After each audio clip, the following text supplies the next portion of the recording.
ସମସ୍ତଙ୍କୁ good evening. ଆଜି ଆମେ ଆଲୋଚନା କରିବା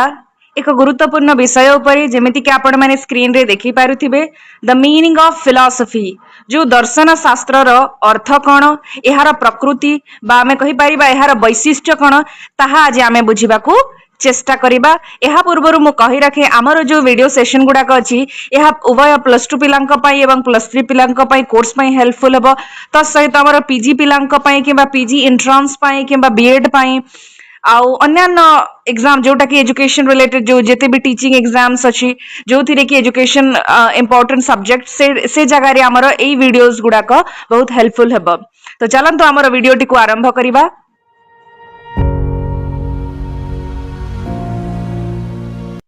ଯେମିତିକି ଆପଣମାନେ ସ୍କ୍ରିନରେ ଦେଖିପାରୁଥିବେ, ଦ ମିନିଂ ଅଫ୍ ଫିଲସଫି। ଏଇ ଯୋଉ ଫିଲସଫି ସବଜେକ୍ଟ ଅଛି ବା ଡିସିପ୍ଲିନ୍ ଅଛି,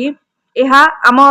ଏଜୁକେସନରେ ଯଦି ମୁଖ୍ୟତଃ କହିବା ତାହେଲେ ଏକ ଗୁରୁତ୍ୱପୂର୍ଣ୍ଣ ବିଷୟ। ଏଇ ସବଜେକ୍ଟରୁ ପ୍ରାୟ ଆମର ବିଭିନ୍ନ ଏକ୍ସାମ୍ ଗୁଡାକରେ କିମ୍ବା ଇଣ୍ଟରଭ୍ୟୁରେ এই ଟପିକ ଉପରେ ବିଭିନ୍ନ ପ୍ରଶ୍ନ ଗୁଡାକ ଆସିଥାଏ ଏବଂ ଏହାକୁ ବୁଝିବା ଅତ୍ୟନ୍ତ ଜରୁରୀ। ତ ଆମେ କହିପାରିବା ଯେ ଫିଲସଫି ଯଦି ତାର ଅର୍ଥକୁ ଆମେ ଖୋଜିବା, ସାଧାରଣତଃ ଏହା କୁହାଯାଏ ଯେ ଏହା ଗୋଟିଏ କ'ଣ ନା ସିଷ୍ଟମାଟିକ ଆଉ logical inquiry into the nature of reality. କି ଫିଲସଫି ମୁଖ୍ୟତଃ କ'ଣ କରେ ନା ଆମର ଜୀବନର ଅର୍ଥ କ'ଣ, ଜୀବନର ମାନେ କ'ଣ, এই ବ୍ରହ୍ମାଣ୍ଡକୁ କିଏ ସୃଷ୍ଟି କରିଛି, ଏହାର ସୃଷ୍ଟିକର୍ତ୍ତା କିଏ, ଏହି ସମସ୍ତ ପ୍ରଶ୍ନର ଉତ୍ତର ଖୋଜିବା ପାଇଁ ଚେଷ୍ଟା କରନ୍ତି କିଏ ନା ଆମର ଫିଲସଫି। ଫିଲସଫି ଗୋଟେ ଏପରି ଏକ ବିଷୟ ଯିଏକି ଜୀବନର ପ୍ରତ୍ୟେକ ସତ୍ୟକୁ, ପ୍ରତ୍ୟେକ ଯୋଉ ସତ୍ୟ ପଛରେ ଥିବା କାରଣକୁ ଖୋଜିବା ପାଇଁ ଚେଷ୍ଟା କରେ, ଯାହାକୁ ଆମେ କହୁ ଫିଲସଫି। ଏବଂ ଏହା ଦୁନିଆ ବିଷୟରେ, ଯେମିତି ଆମର ଫିଜିକ୍ସ ହେଲା, କେମିଷ୍ଟ୍ରି ହେଲା, ମ୍ୟାଥ, ସେ ନିଜର ଫିଲ୍ଡରେ, ଯେମିତିକି ଫିଜିକ୍ସର କଥା କହିବା, ଏ ଭୌତିକ ଜଗତରେ କିପରି ହେଉଛି, କ'ଣ ହେଉଛି, ତାହାକୁ ପଢିବା ପାଇଁ ଚେଷ୍ଟା କରେ ଆମର ଫିଜିକ୍ସ। କେମିଷ୍ଟ୍ରି ଯଦି କହିବା, ରାସାୟନିକ ବିଜ୍ଞାନ, ସେ କ'ଣ କରେ ନା ଏ ଯୋଉ ବିଭିନ୍ନ ରାସାୟନିକ ପଦାର୍ଥ କିପରି ପରସ୍ପର ପ୍ରତିକ୍ରିୟା କରନ୍ତି ତାହାକୁ ବୁଝିବା ପାଇଁ ଚେଷ୍ଟା କରେ। ସେମିତି ଯଦି ଭୂଗୋଳ କହିବା, ଭୂଗୋଳ କ'ଣ କରେ ନା ଏଇ ଯୋଉ ପୃଥିବୀର ସଂରଚନା କେମିତି ହେଇଛି, ପୃଥିବୀ କେମିତି ସୃଷ୍ଟି ହେଲା, ତା ସହିତ ଏଇ ଯୋଉ ମାଉଣ୍ଟେନ, ବର୍ଷା କିପରି ହୁଏ, ଏ ସବୁକୁ ବୁଝିବା ପାଇଁ ଚେଷ୍ଟା କରେ। ସେମିତି ହିଁ ଆମର ଯୋଉ ଫିଲସଫି ଅଛି, ସେ କ'ଣ କରେ ନା ଜୀବନ କ'ଣ, ଜୀବନର ଅର୍ଥ କ'ଣ,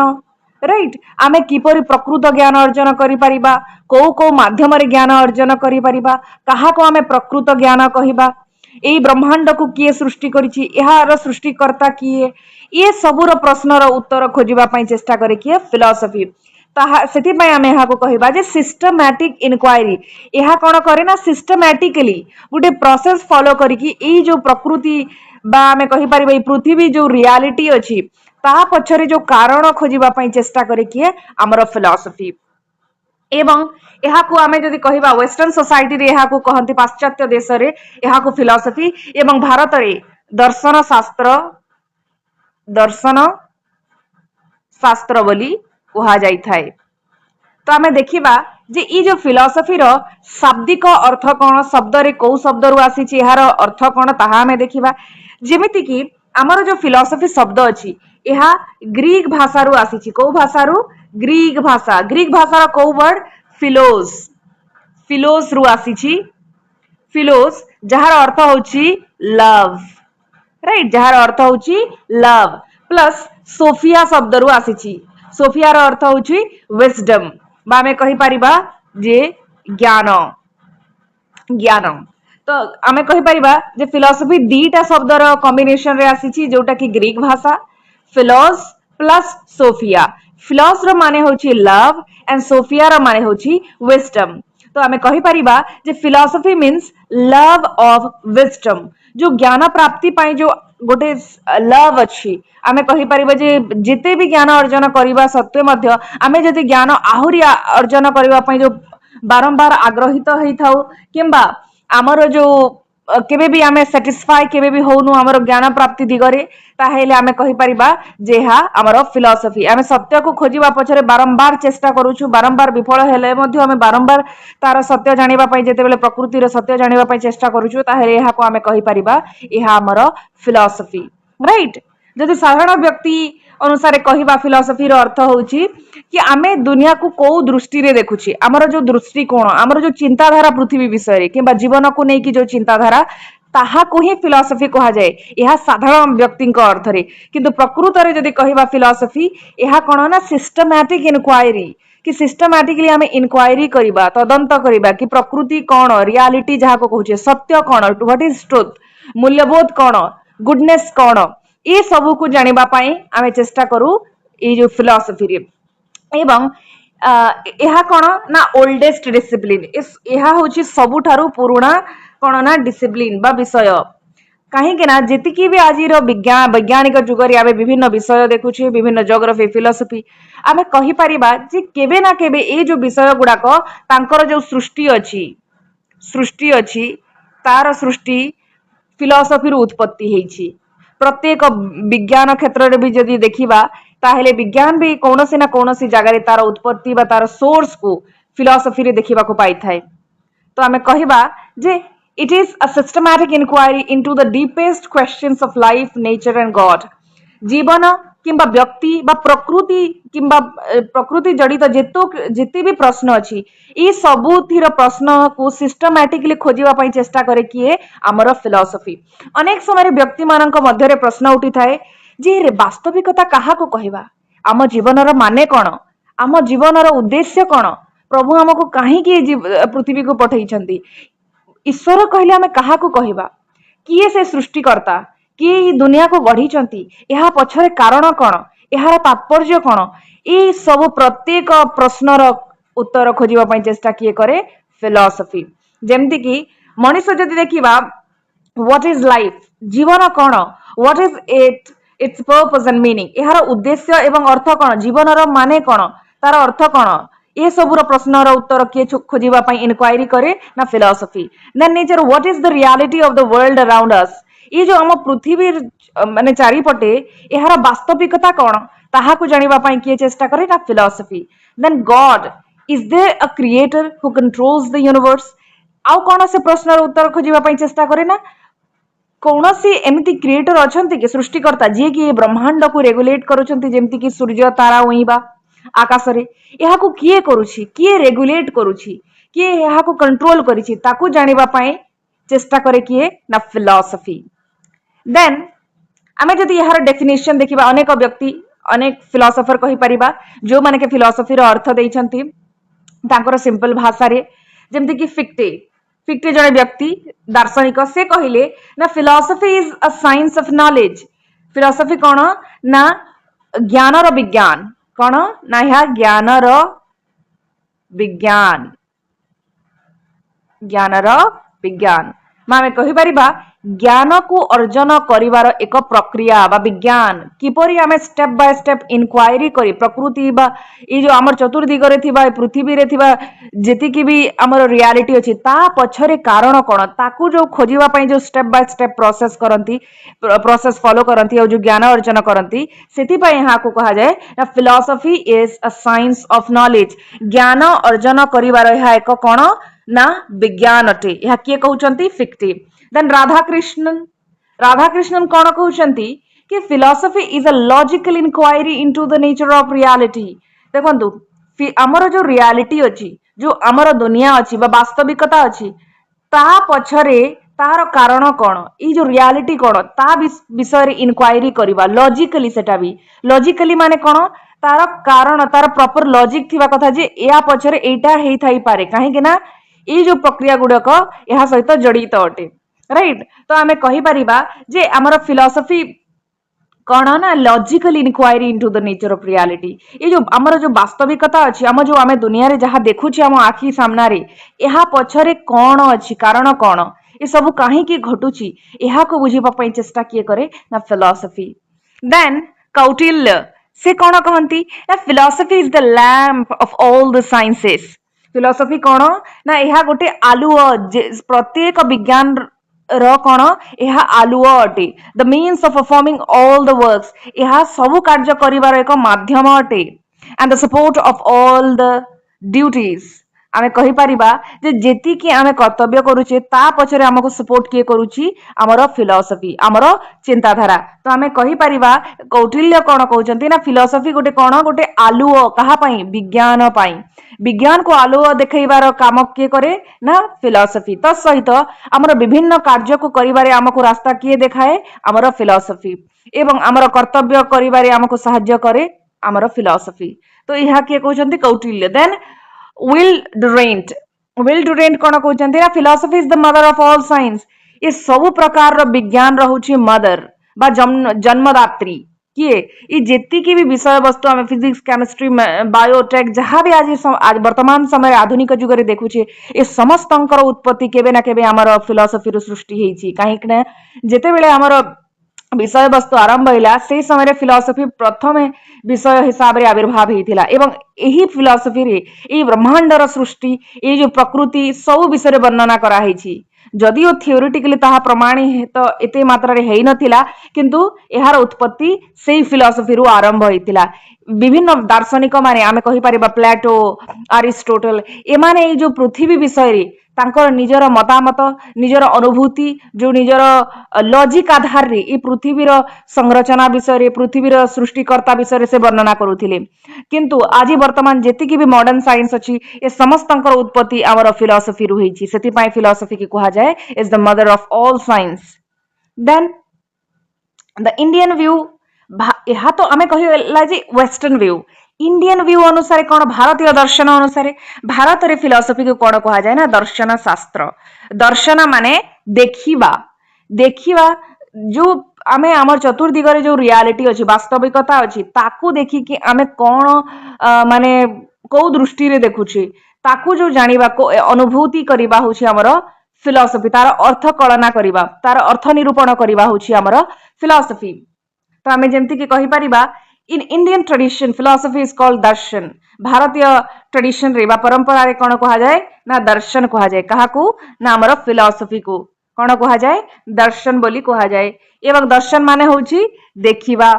राइट हमर दर्शन माने होछि देखिबा राइट देखिबा एवं फ्रॉम द संस्कृत रूट ए जो हमर दर्शन अछि से को शब्द रु आसीछु ना संस्कृत शब्द रु दर्श मीनिंग टू सी माने जहार माने होछि देखिबा to see it signifies direct intuitive experience of reality not through the naked eyes but through the inner eye or mind आउ आमे हमर जो खोला चक्षु रे व्यक्ति रो जो चक्षु रे आमे देखिबानी आमे कोन करिबा ना हमर जो इनर सेल्फ अछि हमर जो इनर आईज जो अंतः चक्षु रु देखिबा हमर माइंड रु गोटे जिंस को बुझिबा पई चेष्टा करिबा हमर अंतः दृष्टि रु आमे गोटे जिंस को देखिबा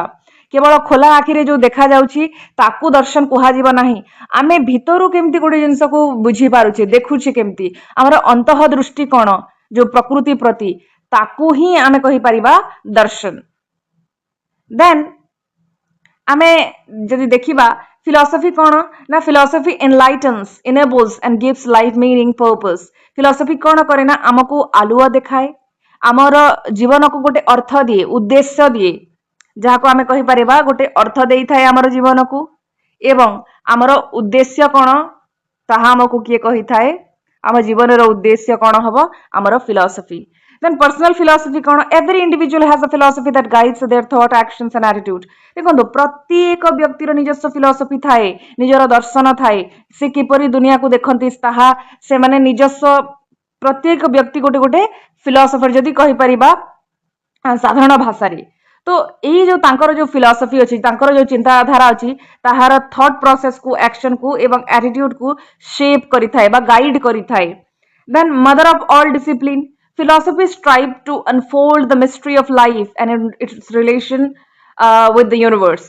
philosophy कोन करे ना आम जीवन रे थिबा विभिन्न रहस्य गुडी को खोजिबा पई चेष्टा करे राइट देन its relation हमर ई जो ब्रह्मांड सहित कोन संपर्क अछि राइट आम जीवन रो विभिन्न रहस्य को खोजिबारे सहाय्य करे किए रहस्य को खोजिबा पई बुझिबा पई चेष्टा करे हमर फिलॉसफी त सहित ए जो ब्रह्मांड सहित ए जो जगत सहित हमर कोन संपर्क अछि ताकू बुझिबा पई हमकु चेष्टा हेल्प करे किए हमर philosophy then nature of philosophy प्रकृति कोन बा वैशिष्ट्य कहि परिबा प्रकृति फिलॉसफी रो प्रकृति कोन प्रथम हैला philosophy is a science philosophy is reflective thinking, philosophy is evaluate beliefs, philosophy कौन ना critical inquiry अटे, comprehensive world view अटे, language and values अटे। तत्सहित आमे कहि परिबा जे philosophy गोटे theoretical and practical अटे, theoretical and practical अटे। तत्सहित आमर speculative in character अटे, then concern with universal values अटे, right? then आमर यह हूँ आमर नेचर ऑफ फिलॉसफी। तो चलतु गोटे पर गोटे बुझा चेष्टा करवा। फिलॉसफी को साइंस कौन पाई कहा जाए ना यह सिस्टमैटिकली इनक्वायरी करे आ साइंस रो भी काम होउची कि कौन सी जिनस को systematically step by step process रे ता विषय तथ्य संग्रह करी ताको बुझिबा पाई चेष्टा करबा एवं समाधान करबा होउची विज्ञान रो मुख्य उद्देश्य। सही परी आमर फिलॉसफी मध्य कौन सी जिनस को जदि तर्जमा करिवार अछि ताको अध्ययन करिवार अछि जानिबार अछि बुझिबार अछि ताहले ताको सिस्टमैटिक वे रे बुझिबा पाई चेष्टा करे गोटे स्टेप बाय स्टेप प्रोसेस रे सत्यता को जानिबा पाई से स्टेप फॉलो करे कि एई दिगरु आमे एहा को बुझिबा पाई चेष्टा करिबा गोटे को बुझी सारला पर नेक्स्ट स्टेप को माने बुझिबा पाई चेष्टा करंती सेति पाई फिलॉसफी को हमर कहा जाए जे साइंसेस ऑफ साइंस एहा होची विज्ञान रो विज्ञान काहे कि ना सत्य को खोजिबा पाई सिस्टमैटिक वे रे चेष्टा करि थाए। त सहित एहा को आमे रिफ्लेक्टिव थिंकिंग कहिबा। फिलॉसफी कौन गोटे रिफ्लेक्टिव थिंकिंग बा चिंतन करबा कौन सी घटना बा जिनस उपरे हमर डीप गभीर चिंतन करबा deep and systematic thinking on life's meaning जीवन रो तात्पर्य को बुझिबा पाई ता विषय गभीर चिंतन करबा यह हूँ आमर रिफ्लेक्टिव थिंकिंग जोटा कि आम फिलॉसफी कहूचे एवं आमर जीवन रो उद्देश्य मूल्यबोध ए सब विषय आम जानिबा पाई चेष्टा करू एवं यह विषय गभीर चिंतन करू यह को भी आमे कहिबा रिफ्लेक्टिव थिंकिंग जोटा कि आमर फिलॉसफी कहि परिबा। जेमती कि आपण अछंती आपण अनेक समय प्रश्न उठाई थांते जे हमर जीवन रो उद्देश्य कोन ताहा विषय जो चिंतन करंती तो सेटा ही आपणकर कोन ना फिलॉसफी बा हमर रिफ्लेक्टिव थिंकिंग कहि परिबा। देन इवैल्यूएट बिलीफ्स आमर जो बिलीफ्स अछि जो पूर्व काल रु चली आसी जो विश्वास को ताहा को मध्य आमर जो बैड बिलीफ्स अछि आमर जो मंद विश्वास अछि आमे कहि परिबा जो विश्वास ता एते रीजनेबल नुह ता पछरे कोनोसी लॉजिक नाही ताहेले ताहा को दूर करिवा पई चेष्टा करे किए ना हमर फिलॉसफी। फिलॉसफी कोन करी ना रिमूव इग्नोरेंस आम भितर जो अज्ञानता अछि ताकू दूर करिवा पई चेष्टा करे। प्रेजुडाइज एंड सुपरस्टिशन आम भितर जो पक्षपातिता अंधविश्वास अछि ताकू दूर करिवा पई ताकू मूलरू हटेइवा पई चेष्टा करे किए ना philosophy. From our deeply held attitude आमे जो आमे बहुत गभीर भाव रे जो आम मन भितर बसी जाइछि जो अंधविश्वास गुडा को जो अज्ञानता गुडा को ताकू दूर करिवा पई चेष्टा करे किए ना हमर फिलॉसफी। देन क्रिटिकल इनक्वायरी माने गोटे जिनिसर बेनिफिट देखिबा तार डिमेरिट्स देखिबा एहा ताकू परीक्षा निरीक्षा करी चेक करिबा ताकू आमे कहिबा जे क्रिटिकल थिंकिंग राइट। तो हमारा critically examine experience science values and society for a comprehensive world view ताकू जदि कंप्लीटली कौन सी जिनस को बुझिबार अछि ताहेले आमे ताकू एग्जामिन करिबा प्रत्येक अनुभूति को प्रत्येक मूल्यबोध को आमे मूल्यांकन करिबा तार माने पॉजिटिव साइड और नेगेटिव साइड देखिबा को चेष्टा करिबा एहा किए करे ना हमर फिलॉसफी सेति पय एहा को क्रिटिकल इंक्वायरी कहा जाए। Then comprehensive world view present synoptic view of the world as a whole beyond piecemeal science एहा कोन करे ना पृथ्वी को गोटे समग्र रूप रे देखे ये ब्रह्मांड परस्पर किपरि जड़ित हमर जीवन केमिति ब्रह्मांड सहित जड़ित अटे एहा को समस्त गोटे सामग्रिक रूप रे देखे एमति न हो कि गोटे जीवन अलगा हमर पृथ्वी अलगा नहीं परस्पर समस्ते जड़ित एवं एहा को कॉम्प्रिहेंसिवली माने गोटे कलेक्टिवली गोटे सिंगल एंटिटी हिसाब रे देखिबा पई बुझिबा पई चेष्टा करे किए ना हमर philosophy. Then language and values यही क्षेत्र में हमारा फिलॉसफी कौन करे ना investigate meaning clarifies vague concept and takes a qualitative view of life हमारा फिलॉसफी कौन करे ना विभिन्न जिनिस को तर्जमा करे तार अर्थ खोजिबा पई चेष्टा करे विभिन्न कॉन्सेप्ट को विभिन्न तथ्य को से डाउट विभिन्न थाए विभिन्न कॉन्सेप्ट ताकू क्लियर करे आमर आउ जीवन रो क्वालिटेटिव व्यू ऊपर से तर्जमा करे। देन आमर अन्य आहुरी मध्य आमर जो नेचर अच्छी फिलॉसफी रो जेमति कि philosophy as a way of life आमे कोन ना आमर जेमिति फिलॉसफी बा आमर जेमिति चिंताधारा आमर जीवन यापन मध्य सेमिति हे जाए आमर बिहेवियर मध्य सेमिति हे जाए। तो आमर जेपरि चिंताधारा एई जो दुनिया विषय आमर बिहेवियर मध्य सेही रूप धारण करे आमे सेही प्रकार बिहेव करिबा आरंभ करि दउ जेमती आमर चिंताधारा अछि right so men live in accordance with their philosophy of life their conception of the world ଏହା କିଏ କହିଛନ୍ତି ନା ଏଲ୍ଡର୍ସ ହକ୍ସଲି ଆମେ କହିପାରିବା ଏଲ୍ଡର୍ସ ହକ୍ସଲି ଏହା ସେ କହନ୍ତି ଯେ ଆମର ଯେପରି ଫିଲସଫି ଆମ ଜୀବନକୁ ନେଇକି ଆମେ ଯେମିତି ଚିନ୍ତା କରୁଛେ ଅନେକ ସମୟରେ ଦେଖିଥିବେ କି ମାନେ ବ୍ୟକ୍ତିମାନେ କ'ଣ କହନ୍ତି ଜୀବନ ଏକ ଦୁଃଖମୟ କିଏ କହେ ଜୀବନ ଅତି ସୁନ୍ଦର କିଏ କହେ ଜୀବନ ଗୋଟେ ଜର୍ଣ୍ଣି ଯିଏ ନିଜ ଅନୁସାରେ ଜୀବନକୁ ବ୍ୟାଖ୍ୟା କରି ଚାଲିଛି ଏବଂ ସେହି ଅନୁସାରେ ଆପଣଙ୍କର ବ୍ୟବହାର ଆପଣଙ୍କର ପରିଚୟ ସବୁ କିଛି ନିର୍ଦ୍ଧାରିତ ହେଇଥାଏ तो आमे आहुरी अन्यान्य प्रकृति जदि देखिबा नेचर फिलॉसफी रो ताहेले एहा थियोरिटिकल एवं प्रैक्टिकल मध्य फिलॉसफी केवल जे दुनिया विषय वर्णना करे नाही एहा वर्णना करिबा सहित पृथ्वी रो थिबा विभिन्न समस्या को प्रैक्टिकली समाधान करिबा पई चेष्टा करिथाय हमर philosophy Philosophy guides individual in making life meaningful amid all odds. आमर जीवन रो जेते भी odds अछि जेते भी समस्या देखा दे दिए एही सब समस्या को दूर करी एहा को बुझीबा पई चेष्टा करे एवं एहार समाधान मध्य करे एवं एहा को ठीक रास्ता रे नेबा पई हमकु गाइड मध्य करे आमर philosophy. Then speculative in character. It goes beyond science into the metaphysical formulating rational hypothesis about ultimate reality ଏହା कोन ना अनुमान करे कोन पृथ्वी माने अल्टीमेट रियलिटी कोन माने शेष जो वास्तविकता अछि ताहा कोन जेमिति कि हम ब्रह्मांड को किए सृष्टि करिछि या पछर प्रकृति लास्ट रे किए हमर माने मुख्य व्यक्ति किए जे किए ब्रह्मांड सहित रेगुलेट करूछंती ए जो अंतिम सत्य कोन वास्तविकता कोन ताहाको अनुमान करे गोटे लॉजिक रो सहित गोटे रेशनल रो सहित किए हमर फिलॉसफी जोटा को सिति पय हमें कहा जाए जे स्पेक्युलेटिव काहे के कहा जाए काहे कि ना हमर निज चक्षुरे हमें देखि रहू जे हमर सृष्टिकर्ता किए किंतु हमें अनुमान करी कहि परिबा काहे कि ना प्रत्येक माने इफेक्ट बा कोनोसी जिनिस ए दुनिया रे एक्जिस्ट करूची बा अछि ए दुनिया रे ताहेले ता पछरे किसी कारण अछि बा ता पछरे किए सृष्टिकर्ता अछि ताहा को से देखि तो पारिनी ए पर्यंत हमें कि एई हमर ब्रह्मांड को किए सृष्टि करिछि किंतु हमें अनुमान करिबा हमें स्पेक्युलेट करी कि गोटे हाइपोथेसिस करी कि हमें बुझी पारिबा जे एहा ई सृष्टि रो पछरे कारण किए right then concern with universal values आमर जो फिलॉसफी अछि आमर यूनिवर्सल सार्वजनीन मूल्यबोध उपरे आधारित जो normative qualitative it evaluate fact bye there meaning purpose and values आमर फिलॉसफी कोन करे ना मूल्यांकन करे कहार आमर विभिन्न तथ्य को तार अर्थ एवं मूल्यबोध आधार रे ताकू तर्जमा करिवा पई चेष्टा करे मूल्यांकन करिवा पई चेष्टा करे ए जो पृथ्वी रो जेति कि भी वैल्यूज अछि ताकू से बुझिबा पई चेष्टा करे तार उद्देश्य को जानिबा पई चेष्टा करे कि आमर फिलॉसफी सो आजि पई एतिकी थाउ बहुत बहुत धन्यवाद आपण माने आपणकर मूल्यवान समय दैथिबारु जय हिंद जय भारत।